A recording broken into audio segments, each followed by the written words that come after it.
మల్లయ్య గారు, సార్ మీరు టీచర్ అయిన తర్వాత విద్యార్థి రాజకీయాల్లో కానీ ఇతర ఉద్యమ సంస్థలతో కానీ ఏమైనా పనిచేసారా? అది చేసినాం. ఒకటి ఏంటంటే ఎక్కువ ఎస్సీ సంఘాలు ఏవైతే ఉన్నాయో వాళ్ళలో పనిచేసిన వాళ్ళతో. తర్వాత గిరిజన సంఘాలు తర్వాత వచ్చినాయి ఇవన్నీ. మొట్టమొదట మాకు ఉద్యమాలలో పాల్గొనడానికి, సంఘాలుగా ఏర్పడడానికి, తర్వాత మాకు ఈ యొక్క సమాజం పట్ల ఆత్మగౌరవంగా బతకడానికి మనం ఏ విధంగా బతకాలని నేర్పిందే మాకు ఎస్సీ సమాజ వర్గం. వారి నుంచే ఎస్టీ సామాజిక వర్గం మేము అంత దూరం ఎదిగినాం. వాళ్ళు పడుతున్నటువంటి కష్టాలు వాళ్ళు చెప్పుకుంటూ వచ్చారు. మనకి ఎప్పటికి వివక్షతనే ఉంటది, మనం అంటరంతనం వాళ్ళమే. ఎస్టీలకు అంటరంతనం లేదనుకోకుండ్రి, అంటరంతనమే ఉన్నది. ఎస్సీలకు అంటరంతనమే ఉన్నది. విద్య, ఉద్యోగ, రాజకీయ రంగాల్లో కూడా అంటరంతనం ఉన్నది. వివక్షత చూపిస్తూనే ఉంటారు, అరాచకాలు జరుగుతూనే ఉంటాయి. ఇవి మనకు దళిత పీడిత వర్గాలను కూడా పీడిస్తూనే ఉంటారు అని వాళ్ళు చెప్తున్నా మాకు మేము ఈ మాట్లాడగలుగుతున్నాం. ఓకే. ఇప్పుడు మీరు చెప్పిన ఉద్యమకారులు అన్నారు కదా, వాళ్ళతో మీకు పరిచయం ఉందా? ఎవరితో మీకు పరిచయం ఉంది? ఎవరితో కలిసి మీరు పనిచేసారు? సార్ మొట్టమొదటి all India SC ST right protection సొసైటీలో మురళీధర్ రావు అని మెహదీపట్నంలో ఉన్నారు సార్. వాళ్ళు పెద్ద అంబేద్కర్ అంతా చదువుతుండే ఆయన. వాళ్ళు నన్ను సంఘం నుంచి తీసుకొని మేకల్ దాస్ సార్ గారు వాళ్ళకు పరిచయం ఉన్నట్టు నన్ను కలిపండి అక్కడ. నాకు అక్కడ నేను ఆర్గనైజర్గా పనిచేసాను సార్. దాంతో మందకృష్ణ గారు కూడా పరిచయం అయ్యిండు అన్నగారు. ఆయనతో కూడా ఉద్యమాల్లో ఈ యొక్క సంచార జాతుల గురించి నువ్వు చేయాలని వాళ్ళు కూడా చెప్పినారు. మురళీధర్ రావు గారు చెప్పినారు, తర్వాత జూపిడి ప్రభాకర్ గారు చెప్పారు, చెన్నయ్య గారు కూడా చెప్పినారు, తర్వాత మన కారం శివాజీ గారు కూడా చెప్పినారు. వీళ్ళందరూ చెప్పడంతో నేను అందులో నాకు అందులో ఒక రుచి అనేది కలిగింది, సమాజానికి ఏం చేయాలి అనేది. తర్వాత హాస్టల్లో ఉన్న వార్డన్లు కూడా చెప్పేది మాకు, వాళ్ళు బయటకు రాలేదు, వీళ్ళు బయటకు ఉన్నటువంటి వాళ్ళతోటి ఈ విధంగా చైతన్యవంతం వల్లనే చదువుదారునే వీళ్ళని విద్యావంతులుగా తయారు చేసి సమాజానికి ఉపయోగపడేట్టుగా చేయాలనే దాని మీదనే ఈ ఉద్యమాల వల్లనే ఇవి అన్ని తెలిసినాయి. నిజానికి ఇట్లా టీచర్ కావాలని ఎట్లా మీకు ఎవరు ఇన్స్పిరేషన్? మాకు పెద్దలు మేకల్ దాస్ గారు, మాకు అయోధ్య గారు, తర్వాత మిగతా టీచర్లు చదువుకోవాలి వీళ్ళు ఇటువంటి వాళ్ళు మందులు అమ్ముతున్నారు కదా, వాళ్ళు మందులకు వచ్చి పరిచయం అయ్యి మాకు ఈ విషయం చెప్పేది. బట్ రామ్మూర్తి సార్ గారు, రంగయ్య సార్ గారు, రామరెడ్డి సార్, అటువంటి పెద్దలు వాళ్ళు చెప్పడం వల్ల అది చేశారు సార్. మల్లయ్య గారు సార్, మీరు పిహెచ్డి చేయాలని అనుకున్నప్పుడు మీరు ఏమో ఆ కమ్యూనిటీకి సంబంధించిన వాళ్ళు కాదు, అంటే కేవలము అంటే సంచార జీవితాలు ఉన్నాయే తప్ప మీరు నక్కలోళ్ళు కానీ పిట్టలోళ్ళు కానీ కాదు. మరి ఎట్లా మీరు ఎందుకు వీళ్ళ మీద పిహెచ్డి చేయాలని అనుకున్నారు? మాకు పరిచయం లేనప్పుడు భట్ రమేష్ గారు, పీఠాధిపతి గారు కుప్పంలో కలిసి మాకు ఈ యొక్క పొట్టి శ్రీరాములు తెలుగు యూనివర్సిటీ వాళ్ళు కలిసి ఒక మీటింగ్ లో వీళ్ళు చెప్పారు, మీరు గ్రాడ్యుయేషన్ లెవెల్ ఉన్నారు, మీరు ఈ సంచార జాతులు కూడా నా ఎమ్మడి వచ్చినాయి కాబట్టి వాళ్ళని చూసి నక్కలు వచ్చిండ్రు, తర్వాత బుడియ సంఘాలు వచ్చిండ్రు, ఎరకాల వాళ్ళు వచ్చి అంతా మేము ఒక సమూహంగా అక్కడ కలిసినాం. కలిస్తే నీకు ఇంత స్పీచ్లో ఇంత రకంగా సంచార జాతుల గురించి బాగా చెప్తున్నావు, అడక తినే విషయాల గురించి చెప్తున్నావు, తర్వాత నేర ప్రవృత్తి గల వాళ్ళని చెప్పేసి ఇవి అని చెప్తున్నావు, దీని మీద ఒక పిహెచ్డి చెయ్యి అని భట్ రమేష్ సార్ గారు మాకు చెప్పినారు. చెప్పడంతో దానికి వాళ్ళు ప్రోత్సాహంతో వాళ్ళు ఎంట్రన్స్ రాయించిండ్రు.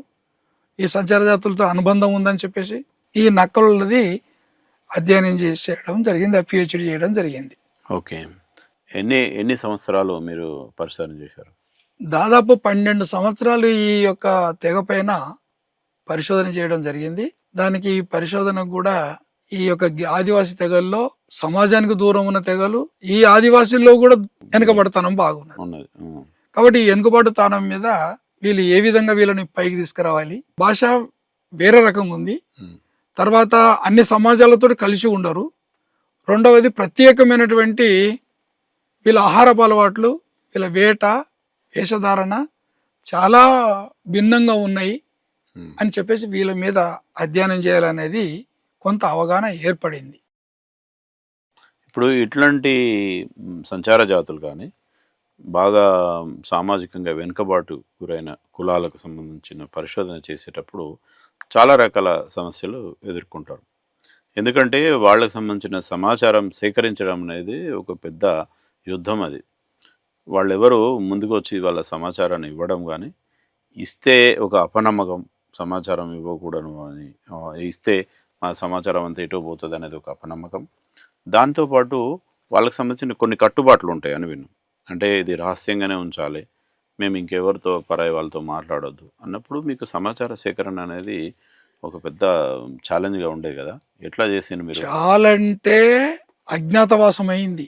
ఉమ్, వాళ్ళు భాష కఠినంగా ఉంటుంది, ఉమ్, వాళ్ళ పండుగలు కఠినంగా ఉంటాయి, ఉమ్, వాళ్ళ యొక్క ఆచార సంప్రదాయాలు వాళ్ళు చాలా భిన్నంగా ఉంటాయి మిగతా తెగల కంటే.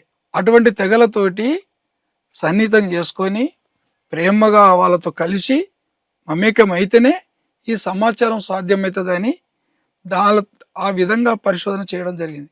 ఒక్క మాటలో చెప్పాలంటే కన్నీళ్ళు వస్తాయి నాకు. ఉమ్, పండుగలప్పుడు, పెళ్లిళ్ళప్పుడు, మళ్ళీ వాళ్ళ యొక్క పంచాదులప్పుడు ఈ సమాచారం చెప్పాలంటే వాళ్ళు చెప్పరు, ఉమ్, పండుగల దగ్గర రానియరు.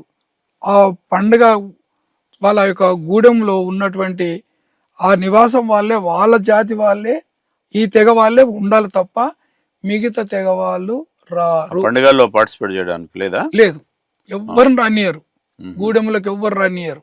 వాళ్ళు ప్రత్యేకంగా పండుగ చేసుకుంటారు. ఊరి వారిని ఎవరు రానియరు, గ్రామస్తులను ఎవరు రానియరు, స్నేహితులను వేరే కులాల వాళ్ళని రానియరు, స్నేహితులైనా రానియరు. అంటే ఆ కులం అయితే తప్ప ఎవరిని రానివ్వరు. అంత కఠినమైనటువంటి తెగ ఆచార సంప్రదాయాలు భిన్నంగా ఉంటాయి మిగతా తెగల కంటే. ఇప్పుడు తెలంగాణ, ఆంధ్రప్రదేశ్ ఈ రాష్ట్రాల్లో వీళ్ళని అంటే నక్కలోళ్ళు, పిట్టలోళ్ళు అంటారు కదా, వీళ్ళు ఏ ఏ జిల్లాల్లో ఎక్కడున్నారు? ఈ జల్పల్లి అని హైదరాబాద్ దగ్గర ఎక్కువ సంఖ్యలో ఉంటారు. తర్వాత వరంగల్ జిల్లాకు వస్తే బానాజీపేట ఉంటుంది. తర్వాత ఈ చాడకు వస్తే మా భువనగిరి జిల్లాకు వస్తే చాడలో ఉంటారు. సిద్దిపేట జిల్లాకు పోతే ముత్యంపేటలో ఉంటారు. హుస్నాబాద్ దగ్గర కొంతమంది ఉంటారు. అన్ని జిల్లాల్లో 20 కుటుంబాలు, 30 కుటుంబాలు, 50 కుటుంబాల వరకే ఉంటుంది. ఎక్కువ జనాభా కలిగింది హైదరాబాద్లో ఉంటారు. రెండవది వరంగల్ జిల్లా, నల్గొండ జిల్లా మనం ఎక్కువగా ఉండరని చెప్పవచ్చు.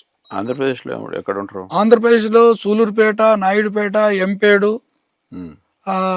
రెండవది తిరుపతి, ఈ ప్రాంతాల్లో బాగుంటారు. తర్వాత సింగరాయకొండ, కావలి, బుజ్జిబుజ్జి నెల్లూరు, ఈ ప్రాంతంలో బాగుంటారు. అంటే ఆంధ్రప్రదేశ్ తెలంగాణతో పోలిస్తే ఏ రాష్ట్రంలో ఎక్కువ సంఖ్యలో ఉంటారు? ఆంధ్ర రాష్ట్రంలో ఎక్కువ ఉంటారు. అయితే అక్కడే ఆచార వ్యవహారాలు, ఆహారపు అలవాట్లు అన్నీ ఒకే విధంగా ఉంటాయా? పండుగలు, సంబంధాలు, భాష, ఆచార సంప్రదాయాలు అంతా ఒకే విధంగా ఉంటుంది. తెలంగాణకు ఇక్కడ ఉంటుంది. కానీ భిన్నంగా కనిపించేది అక్కడ వాళ్ళు పూలు అమ్ముతారు, పూల వ్యాపారం చేస్తారు. తెలంగాణలో ఏమో చెట్లు బట్టి పండ్లు సేకరణ చేస్తారు, తోటలు బట్టి సేకరణ చేసి జీవనోపాధి గడుపుతారు. వాళ్ళేమో నక్కల తోలు, పూలు అమ్ముకోవటము, పీకెలు అమ్ముకోవటము, రంగు డబ్బలు అమ్ముకోవటము, పూసలు అమ్ముకోవటము, ఇది ఆంధ్రలో ఎక్కువగా చేస్తారు. తమిళనాడులో కూడా అదే విధంగా చేస్తారు. వీళ్ళని ఎందుకు నక్కలోళ్ళు, పిట్టలోళ్ళు అని ఎందుకు అన్నారంటారు? ఇది ఆంధ్రలోనైతేనేమో పూర్వకాలంలో నక్క చర్మాలు తీసేవాళ్ళు. నక్క మాంసం అంటే బాగా ఇష్టంగా తినేవాళ్ళు. ఈ నక్క మాంసాన్ని ఇతర కులస్తులు తినరు. ఈ తెగ వాళ్ళు ఎక్కువగా తింటారు. చర్మాన్ని అమ్ముకుంటారు. ఇతరులు ఏమనుకుంటారంటే ఈ నక్క చర్మం అంటే ఇండ్లలో పెట్టుకుంటారు, పూజగడ పెట్టుకుంటారు, అదృష్టానికి సంకేతంగా తీసుకుంటారు, చర్మాన్ని వాడతారేమో, బాగా వాడతారు. ఇది డబ్బులుగా వేశారు. నక్కలోలు అనే పేరు ఎందుకు వచ్చింది అని అంటే ఈ చర్మాన్ని తీసి అమ్ముతారు కాబట్టి వీళ్ళకు నక్కలోలు అని పేరు వచ్చింది. అదే తెలంగాణలో పిట్టలు పడుతున్నారు కాబట్టి కుందేలు పడుతున్నారు, కుందేలు అంటలేరు. అదే పిట్టలు పడుతున్నారు, పిట్టలమ్మ అని అన్నారు. పిట్టలు అంటేనే వీళ్ళు పిట్టోడు అని మన తెలంగాణలో పెట్టిండ్రు. ఈ విధంగా పేరు ఆంధ్రలో, తెలంగాణలో ఈ విధంగా వచ్చింది. ఇప్పుడు మీరు గమనించిన ముఖ్యంగా సంచార జాతులకు సంబంధించి ప్రత్యేకమైన అంశాలు ఏంటి? ప్రత్యేకమైన అంశాలు ఏంటంటే వీళ్ళ భాష వేరుగా ఉంటుంది, కఠినంగా ఉంటుంది. వీరి యొక్క పెండిలు, పేరంటాలు మిగతా తెగల కంటే భిన్నంగా ఉంటాయి. వీళ్ళ యొక్క పండుగలు కఠినంగా ఉంటాయి. స్త్రీలు పండుగల దగ్గర రారు, పూజ సామాన్ దేరు, వంటలు చెయ్యరు. ఈ పురుషులే వంటలు చేస్తారు, పురుషులే దేవుని పూజ చేస్తారు, పురుషులే పండుగ సామాన్ అంతా తీసుకొచ్చి దేవుని దగ్గర ఒళ్ళు పట్టుకొని దేవుని దగ్గర పోయి తీసుకొస్తారు. మిగతా జాతులు అట్లా ఉండదు. మిగతా గిరిజనులు కూడా అట్లా ఉండదు.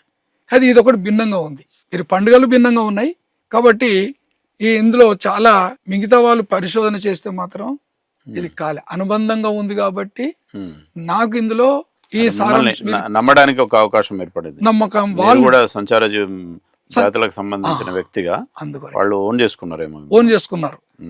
సమాజానికి దూరంగా ఉంటారు, ఇతర కులాలతో కలవరు. అప్పుడు ఏంది, వీళ్ళు తాగే కాడ వీళ్ళు సరుకు కాడనే పోతారు, మందు తాగే కాడికి ఇతర ఉంటది, తర్వాత సరుకు తెచ్చుకోవడానికి ఉంటారు. కానీ మిగతా విషయాలు ఇతర కులస్తులకు ఎవరూ చెప్పరు. ఇది సన్నిహితం ఉన్న వాళ్ళే, నమ్మకం ఉన్న వాళ్ళే, పరిచయం ఉన్న వాళ్ళే కొద్ది చెప్తారు, కానీ అన్ని విషయాలు చెప్పరు సార్. ఇప్పుడు వాళ్లకు కులానికి సంబంధించిన సంచార జాతులకు సంబంధించిన దాంట్లో అంటే క్యాస్ట్ సర్టిఫికెట్ కానీ ఇవన్నీ ఇట్లాంటి సమస్యలు ఉండేది. ఇప్పుడు వాటి పరిష్కారం అయిందా? వాటికి పరిష్కారము 75% అయింది. ప్రభుత్వం గుర్తించింది. బీసీఏ గ్రూప్ లో పోరాటం చేయంగా 2001లో ఈ యొక్క గైడ్ లైన్స్ వచ్చింది. పార్లమెంట్ లో పూర్తిగా అంటే 2004లో ఇది పూర్తిగా అయిపోయింది. ఇంకా వాళ్ళకు ప్రభుత్వం నుంచి అందాల్సిన సౌకర్యాలు ఏంటి? వాళ్ళకు ఒక్కరికి ఒక ఇల్లు లేదు, ఇండ్లు కావాలి. వ్యవసాయం చేయడానికి భూములు లేవు, 1 ఎకరం గుంటడి జాగా లేదు, వాళ్ళకి వ్యవసాయ భూములు కావాలి. ఒక విద్యార్థి కూడా చదువుతలేడు, వాళ్ళకు గురుకులాల్లో ప్రత్యేకంగా చేర్చుకోవాలి. వాళ్ళ గూడాల్లో ఒక ప్రత్యేకమైన పాఠశాల. అంటే ప్రభుత్వము సంచార జాతులకు సంబంధించిన పిల్లల విషయంలో ఒక స్పెషల్ డ్రైవ్ చేసి స్కూళ్ళలో చేర్పించాలంటారా? తప్పనిసరిగా. ఒకటి ఆర్బీసీ హాస్టల్ కూడా ఒకటి అవసరం, బ్రిడ్జ్ కోర్స్ హాస్టల్ అవసరం. వాళ్ళ గూడాల్లోనే విద్య టీచర్లు పెట్టాలి, వాళ్ళ గూడెంలోనే పాఠశాల నెలకొల్పాలి. అప్పుడే వాళ్ళు ముందుకు వచ్చేస్తారు. ఇంకా మీ పిహెచ్డికి సంబంధించి సార్, అంటే మీ పిహెచ్డిలో మీరు పడ్డ కష్టాలు, మీరు అంటే ఐడెంటిఫై చేసిన అంశాలు, దానిలో చాలా ప్రత్యేకంగా ఏమైనా ఉంటే చెప్పండి. వాళ్ళ ప్రత్యేకంగా అంటే వాళ్ళు పండుగలు చేసుకుంటారు, వాళ్ళ దేవతలు ఉన్నాయి. ఆ దేవతలకు ప్రభుత్వం ప్రోత్సహించి ఆ పండుగలకు వాళ్ళకి ప్రాధాన్యత ఇవ్వాలి. మిగతా పండుగల్లాగా గుళ్ళు కూడా అవసరం ఉన్నాయి. తర్వాత వాళ్ళకు వ్యవసాయ భూములు అవసరం ఉన్నాయి, వాళ్ళ పిల్లల్ని హాస్టల్ వేయడం అవసరం ఉంది, వాళ్ళకు రుణాలు బ్యాంకు ద్వారా రుణాలు ఇప్పించడం అవసరం ఉన్నది. తర్వాత వాళ్ళకు వివిధ శిక్షణలు ఇప్పించడం అవసరం ఉన్నది. అంటే మిగతా గిరిజన తెగలకు ట్రైనింగ్ ఇవ్వాలి. అటువంటి ఏర్పాటు చేస్తేనే వీరికి మిగతా తెగల వల్లే వీళ్ళు ఆర్థికంగా సాంఘికంగా ఎదగడానికి తోడ్పడుతుంది, అవకాశం ఉంటుంది. ప్రభుత్వాలు ఎక్కువ ఇంట్రెస్ట్ చూపించాలి. మీరు ఈ సంచార జాతులకు సంబంధించిన చాలా మందిని తీసుకొని ఢిల్లీ పార్లమెంటు అంటే హాల్లో కూడా తీసుకెళ్ళిరని విన్నాం. ఎందుకని? ఏం అవసరం ఏంటి? సరే, వీళ్ళకు ప్రభుత్వాలు సరి అయిన జనాభా సేకరణ చేయక, వీళ్ళ జనాభాకు అనుకోవాల్సిన సంక్షేమ పథకాలు ఇవ్వక, ఒక దగ్గర ఒక అధికారి సర్టిఫికేట్ ఇవ్వక, ప్రభుత్వం వీరి మీద ఒక నివేదికలు ఏర్పాటు చేయక, దీని మీద పార్లమెంటుకు ఉన్నటువంటి వాళ్ళతో కలిసి పార్లమెంటుకు పోవాల్సి వచ్చింది. ఈ నివేదికలన్నీ అక్కడ చేసినాం. ఎవరెవరిని కలిసినారు? అక్కడ నరేంద్ర మోడీ కూడా కలిసినాము, తర్వాత మా ట్రైబల్ మినిస్టర్లను కలిసినాము, తర్వాత అక్కడ మన కవిత మేడం కూడా అప్పుడు ఉన్నప్పుడు కలిసినాము, మన కేసీఆర్ ఉన్నప్పుడు కూడా కలిసినాము, బలరాం నాయకుని గారు కలిసినాము. ఇంతమందిని చాలా మందిని కలిసినాము, ఈ నివేదికలు ఇచ్చినాము. కేంద్ర ప్రభుత్వంలో ఉన్నటువంటి ఈ అడ్వైజర్ కమిటీ ఏదైతుందో ఇక్కడికి వచ్చి వాళ్ళు కూడా ప్రభుత్వానికి గైడ్ చేస్తేనే ఈ గైడ్ లైన్స్ వచ్చింది, లేకుంటే ఇంకా కూడా దొరకవు. మీరేం డిమాండ్ చేస్తున్నారు ప్రభుత్వాన్ని? నేను ప్రభుత్వం డిమాండ్ ఏం చేస్తున్నానంటే, దీనికి ప్రత్యేక సెన్సెస్ జరగాలి. ఏ జిల్లాల్లో ఉన్నారు, ఏ జిల్లాలో ఎక్కువ జనాభా ఉంది, వారికి ఏ సంక్షేమ పథకాలు చేపట్టాలి, వీళ్ళకు ఆర్థికంగా రాజకీయంగా ఎదగాలి, వీళ్ళకు నామినేటెడ్ పోస్టులు కూడా కావాలి, వీళ్ళకు ఉద్యోగంలో కూడా రిజర్వేషన్లు ప్యాకేజీలు ఇవ్వాలి, బ్యాంకు లోన్లు కూడా ఎక్కువ ఇవ్వాలి, నిరక్షరాస్యులుగా ఉన్నటువంటి వాళ్ళకి అందరికి శిక్షణలు ఇవ్వాలి. ఇచ్చినప్పుడే దీని మీద ఈ కులానికి న్యాయం జరుగుతుంది. మీరు మీ జీవితంతో పాటు అంటే మరింత వెనుకబడిన సంచార జాతులైన నక్కల పిట్టలోళ్ళకు సంబంధించిన ఒక పరిశోధన చేసి, అంటే పరిశోధన అంటే నిజంగా వెనుకబడిన ప్రాంతాలు కానీ వెనుకబడిన ప్రజలకు సంబంధించిన జీవితాలను వెలుగులోకి తీసుకురావడం అని నిరూపించిన మీకు అంటే ప్రత్యేకంగా ఆకేరు న్యూస్ తరఫున ఒక అభినందనలు తెలియజేస్తున్నాం. అదేవిధంగా మీరు ఆకేరు న్యూస్కి వచ్చి అనేక విషయాలు సంచార జాతులకు సంబంధించిన అనేక విషయాలు మాతో చర్చించినందుకు థ్యాంక్ యూ అండి. Thank you sir.